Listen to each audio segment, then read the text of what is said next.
दोस्तों, अक्सर ऐसा माना जाता है कि पुण्य कर्म करने वालों को स्वर्ग की प्राप्ति होती है, लेकिन असल में स्वर्ग का हकदार कौन है और ऐसा कौन सा पाप है जो किसी इंसान को नरक की ओर धकेलने से कोई नहीं रोक सकता।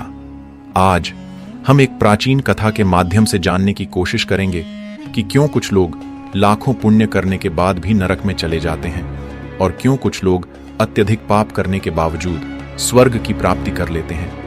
ऐसा कौन सा पुण्य है जो लाखों पापों का नाश करता है और कौन सा पाप है जो पुण्य को नष्ट कर देता है। तो दोस्तों, बिना देर किए इस रोचक कहानी की शुरुआत करते हैं। एक समय की बात है, एक गांव में एक व्यक्ति रहता था। उसे हर वक्त चिंता सताती रहती थी कि आखिर उसने ऐसा कौन सा बुरा कर्म किया होगा जिसकी वजह से उसे इतना कष्ट भुगतना पड़ रहा है। वो अपने रोजमर्रा के जीवन से बेहद परेशान हो गया था। एक दिन वह दुखी होकर एक पेड़ के नीचे बैठा था। तभी उसका एक मित्र वहां आया और उसकी उदासी का कारण पूछा।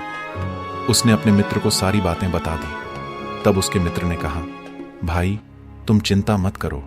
गांव से थोड़ी दूर एक महात्मा अपने आश्रम में रहते हैं। जो भी उनके पास जाता है उसकी समस्या का समाधान हो जाता है। यह सुनकर वह आदमी कहता है, भाई, अगर ऐसा है तो मैं आज ही उनके पास जाऊंगा। फिर वह महात्मा से मिलने के लिए निकल पड़ता है। गांव से कुछ दूर चलने के बाद उसे एक आश्रम दिखाई देता है। वह आश्रम में जाकर महात्मा को प्रणाम करता है और अपनी समस्या बताता है। वह महात्मा से पूछता है, हे देवर्षि महाराज, कुछ लोग पाप करने के बाद भी स्वर्ग में क्यों जाते हैं और कुछ लोग पुण्य करने के बावजूद भी नरक में क्यों जाते हैं? ऐसा कौन सा पाप है जो सभी पुण्यों को नष्ट कर देता है और ऐसा कौन सा पुण्य है जो समस्त पापों को भस्म कर देता है?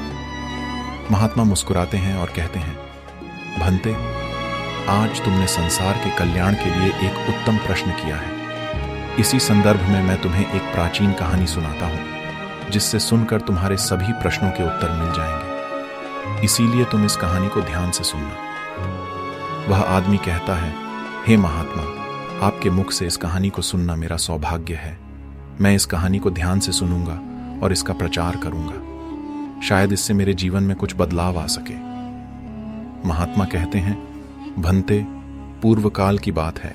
मध्य देश के एक नगर में एक ही समय पर 4 व्यक्तियों की मृत्यु हो गई थी। वे सभी लोग विचारों में अलग अलग थे और अलग अलग प्रदेशों के रहने वाले थे। सिर्फ संयोग से ही उन चारों का अंत एक ही समय पर हो गया था। एक ही समय पर यम के 2 दूत उन चारों को लेने के लिए आए थे। मरने वालों में एक तो किसी प्रदेश का राजा था, दूसरा बड़ा धनी व्यापारी था, तीसरा एक पूजा पाठ करने वाला पंडित था और चौथा गरीब मजदूर था जो दिन भर मेहनत करके अपने परिवार का पालन पोषण करता था। मृत्यु के पश्चात वे सभी यमलोक पहुंचे। यमलोक पहुंचने पर वहां का दृश्य देखकर वे सभी भयभीत हो गए। उनका शरीर कांपने लगा। यमलोक में विशालकाय यमराज सुवर्ण से बने सिंहासन पर विराजमान थे। उनके पास चित्रगुप्त बैठे थे, जिनके पास सभी प्राणियों का लेखा जोखा था। यम के दूत आत्माओं को आगे धकेल रहे थे। कुछ लोग जोर जोर से विलाप कर रहे थे तो कुछ लोग अत्यंत प्रसन्न होकर चल रहे थे। स्वर्ग के द्वार से सुंदर प्रकाश दिखाई दे रहा था, तो वहीं नरक के द्वार से धधकती हुई अग्नि की ज्वालाएं उठ रही थीं। इस भयानक दृश्य को देखकर वे चारों एक दूसरे से बात करने लगे और अपने अपने पापों के विषय में चर्चा कर रहे थे। उन चारों ने अपने जीवन में कई पाप किए थे और उन्हें यह महसूस हो रहा था कि अब वे सभी नरक में जाने वाले हैं। जब यमदूत उन 4 आत्माओं को लेकर यमराज की सभा में पहुंचे तो वे उनके सामने जाकर खड़े हो गए। वे चारों आत्माएं इस उलझन में थीं कि कौन स्वर्ग जाएगा और कौन नरक। यमराज अपने आसन पर विराजित होने से पहले ही चारों आपस में बातचीत करने लगे। उनमें से हर कोई यह मान रहा था कि वही स्वर्ग का हकदार है। सबसे पहले राजा बोलने लगा, देखो, धर्मराज निश्चित रूप से मुझे स्वर्ग में भेजेंगे, क्योंकि मैं एक प्रसिद्ध राजा हूं। मैंने अपने नेक कार्यों से धरती पर बहुत नाम कमाया है। चारों ओर लोग मेरे अच्छे कर्मों की प्रशंसा करते हैं। कभी कोई मेरे द्वार से खाली हाथ नहीं गया। जो भी आया उसे मैंने इतना दिया कि वह जीवन भर मेरा नाम नहीं भूल पाया। हर तरफ मेरे नाम का यश फैल रहा है। मेरे द्वारा दिए गए दान से लाखों लोगों को भोजन और आश्रय मिला। इसलिए धर्मराज मेरे कर्मों को देखकर मुझे स्वर्ग में ही भेजेंगे। राजा की बात सुनकर धनी व्यापारी हंस पड़ा और कहने लगा, तुम तीनों तो इतने बड़े पापी हो कि तुम लोगों को नरक में ही जाना पड़ेगा। तुमने इतने घोर पाप किए हैं कि यमराज तुम लोगों को कभी माफ नहीं करेंगे। यहां मौजूद मैं अकेला ही सबसे अधिक पुण्यवान हूं। मैंने अपने जीवन में बहुत पूजा पाठ किया है, ब्राह्मणों को दान दक्षिणा दी है, मरने से पहले मैंने गाय का दान भी किया है, और अब मेरे पुत्र पौत्र मेरी आत्मा की मुक्ति के लिए बड़े कार्यक्रम आयोजित कर रहे हैं। वे मेरे लिए श्राद्ध, दान, तर्पण कर रहे हैं, यज्ञ कर रहे हैं। इसलिए मैं सबसे अधिक पुण्यवान हूं। मेरी 2 पत्नियां और 5 पुत्र हैं। इतने लोग मेरी मुक्ति के लिए उपाय कर रहे हैं। और हां, मैंने अपने जीवन में कभी कोई पाप नहीं किया है। अगर जाने अनजाने में कोई पाप किया भी होगा तो मेरे पुत्रों के श्राद्ध और अन्य कार्यों से वो पाप भी नष्ट हो जाएंगे। मैं नित्य देव पूजा करता था, मंदिर जाता था और द्वार पर आए अतिथियों को भोजन कराता था। इसलिए मुझे पूरा विश्वास है कि यमराज मुझे नरक में नहीं भेजेंगे और मुझे मोक्ष की प्राप्ति निश्चित ही होगी। धनी व्यापारी की बात सुनते ही पंडित जी कहने लगे, अरे भाई, क्यों फिजूल की बातें कर रहे हो? स्वर्ग में जाना कोई आसान काम नहीं है। स्वर्ग में जाने के लिए केवल दान ही नहीं बल्कि पूजा पाठ भी करना पड़ता है। इसलिए स्वर्ग की ओर यात्रा तो मैं ही करूंगा, क्योंकि मैंने भगवान की बहुत पूजा पाठ की है। पूरे जीवन भर मैंने पूजा पाठ और आराधना में खुद को समर्पित किया। अपने पुण्य कर्मों के चलते मुझे विश्वास है कि धर्मराज मेरे लिए स्वर्ग के द्वार खोलेंगे। इस बात का मुझे पूरा यकीन है। जब तीनों ने अपने अपने विचार रख दिए तो उनकी निगाहें चौथे व्यक्ति उस मजदूर पर पड़ी। वे यह जानने के लिए उत्सुक थे कि क्या उसने भी कोई ऐसा नेक काम किया है जिससे वह स्वर्ग का अधिकारी बन सके, या फिर उसका पूरा जीवन केवल मजदूरी में ही बीता है। वह मजदूर चुपचाप नजरें झुकाए उनकी बातें सुनता रहा, जबकि वे तीनों अपने गुणगान में मस्त थे। इतने में धर्मराज अपने सहयोगी चित्रगुप्त के साथ दरबार में आए। चित्रगुप्त के हाथों में एक मोटी किताब थी जिसमें सब प्राणियों के कर्मों का लेखा जोखा लिखा हुआ था। धर्मराज अपने आसन पर विराजमान हुए और चित्रगुप्त ने सबसे पहले राजा को अपने पास बुलाया। चित्रगुप्त ने राजा से पूछा, तुम धरती पर एक प्रसिद्ध राजा थे, बताओ तुमने अपने जीवन में कौन कौन से पुण्य कर्म किए और कितने लोगों को दुख पहुंचाया है। मैं अपनी पुस्तक में देखकर यह निर्णय करूंगा कि तुम स्वर्ग के अधिकारी हो या नहीं। राजा ने बड़े गर्व के साथ अपने कर्मों की चर्चा की। उसने कहा, हे मुनिवर, मैं एक बहुत बड़े राज्य का स्वामी था। मेरा राज्य बहुत समृद्ध और खुशहाल था। मेरे राज्य में दीनहीन और गरीब लोग बहुत कम थे। सब मेरी छत्र छाया में सुख शांति से जीवन जी रहे थे।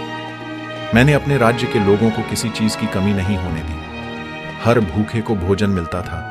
लाखों की धनराशि रोज दान में दी जाती थी। मेरी प्रजा मुझसे बेहद खुश थी। यही मेरे जीवन के पुण्य कर्म हैं। राजा की बातें सुनकर चित्रगुप्त ने अपनी पुस्तक खोली और उसमें देखना शुरू किया। पुस्तक देखकर उन्होंने राजा से कहा, जो तुम कह रहे हो वह सत्य है। तुमने अपनी प्रजा को बहुत सुख दिया है, लेकिन इसके साथ ही तुमने बहुत बड़ा अपराध भी किया है। तुमने अपनी राज्य की सीमा बढ़ाने के लिए कई युद्ध लड़े, जिनमें हजारों लाखों सैनिकों ने अपनी जान गंवाई। उन सबकी मृत्यु का कारण तुम बने हो। उनके परिवारों को अनाथ करने वाले, उनके बच्चों को पिता से वंचित करने वाले और उनकी माँओं की गोद को सूनी करने वाले तुम ही हो। तूने अपने ही सैनिकों के अनगिनत परिवारों को हमेशा के लिए पीड़ा दी है। राज्य का विस्तार करने के लिए युद्ध लड़ने से बेहतर होता कि तू अपने पड़ोसी राज्यों से मित्रता कर उनके साथ व्यापार बढ़ाता। ऐसा करने से भी तेरा राज्य समृद्ध और खुशहाल रहता। परंतु तूने अपनी प्रजा के बजाय अपने सैनिकों को दुखों में धकेल दिया। इस कारण से तू स्वर्ग का अधिकारी नहीं हो सकता। यह सुनकर राजा चुपचाप पीछे हट गया। इसके बाद चित्रगुप्त ने व्यापारी से पूछा, तूने धरती पर कौन कौन से पुण्य कर्म किए हैं? व्यापारी ने उत्तर दिया, हे भगवान, मैंने जितना धन अर्जित किया उसका आधा हिस्सा अच्छे कार्यों में लगाया। मैंने लाखों भूखों को भोजन कराया, कई आश्रमों को दान दिया और कई बेघर लोगों की मदद की। कई शहरों में मंदिरों का निर्माण करवाया और अनेक स्थानों पर धर्मशालाएं बनवाई। प्रत्येक तीर्थ स्थल पर भंडारे करवाए। यही मेरे जीवन के अच्छे कर्म हैं। व्यापारी की बातें सुनने के बाद चित्रगुप्त ने अपनी पुस्तक खोली, जिसमें उसके जीवन के सभी अच्छे और बुरे कर्म दर्ज थे। फिर यमराज बोले, अरे पापी, तूने जो पाप किया है वह इन सब के पापों से कहीं अधिक घातक है। तेरे एक पाप के कारण तेरा सारा पुण्य नष्ट हो गया है।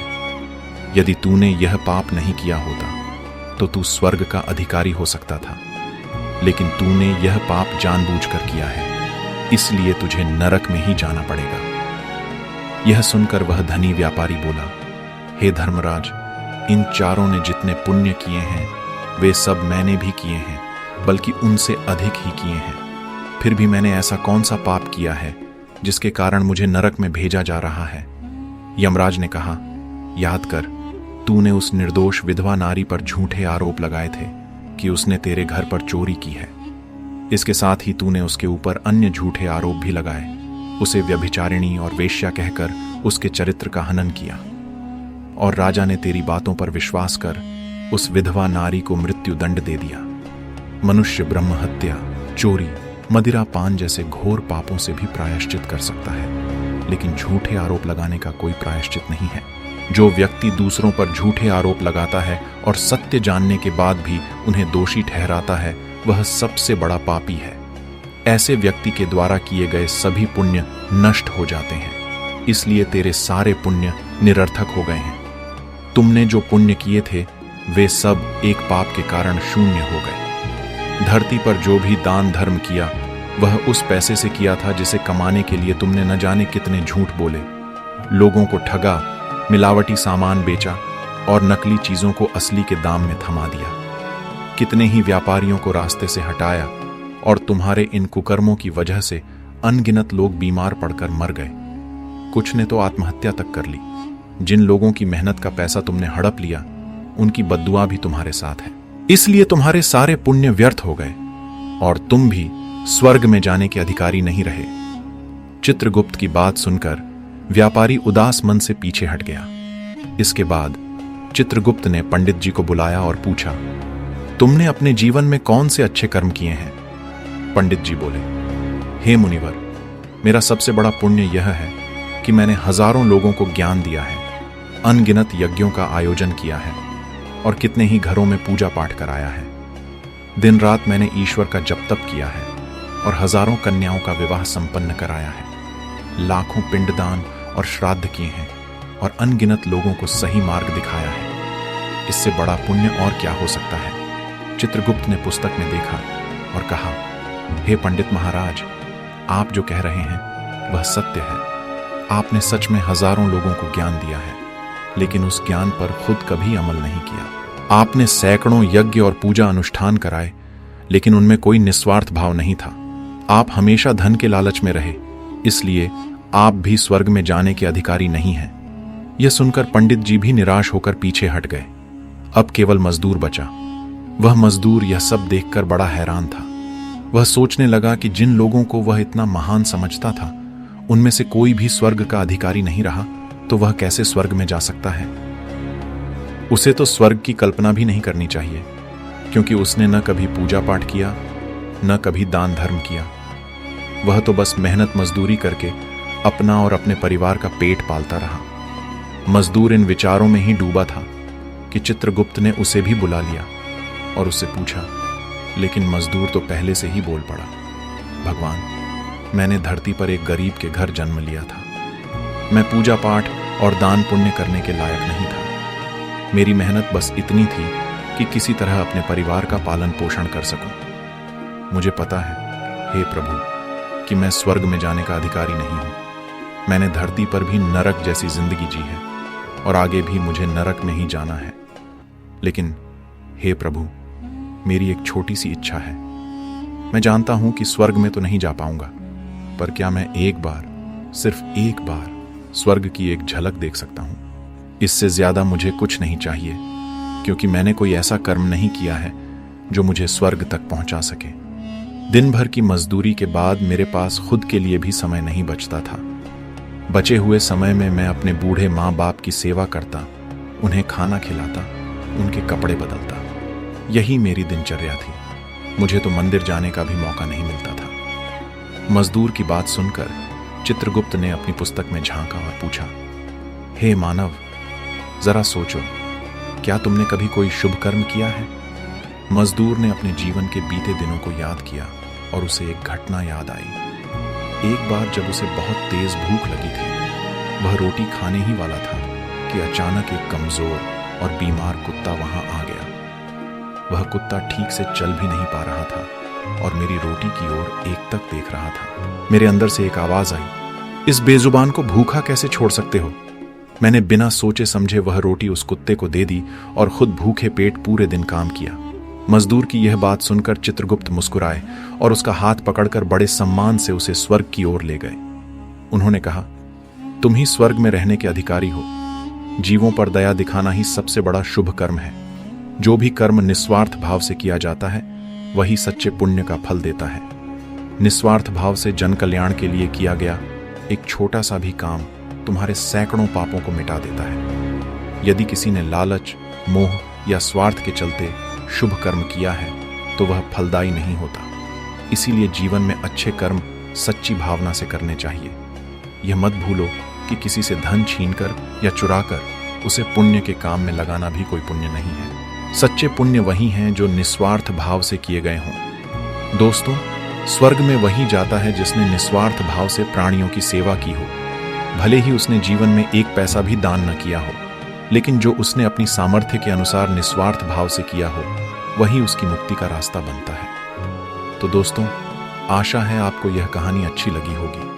अपनी राय हमें कमेंट सेक्शन में जरूर बताएं और अगर कहानी अच्छी लगी हो तो चैनल को सब्सक्राइब करना ना भूलें। तो चलिए मिलते हैं अगली कहानी में। तब तक अपना ख्याल रखें। धन्यवाद और नमो बुद्धाय।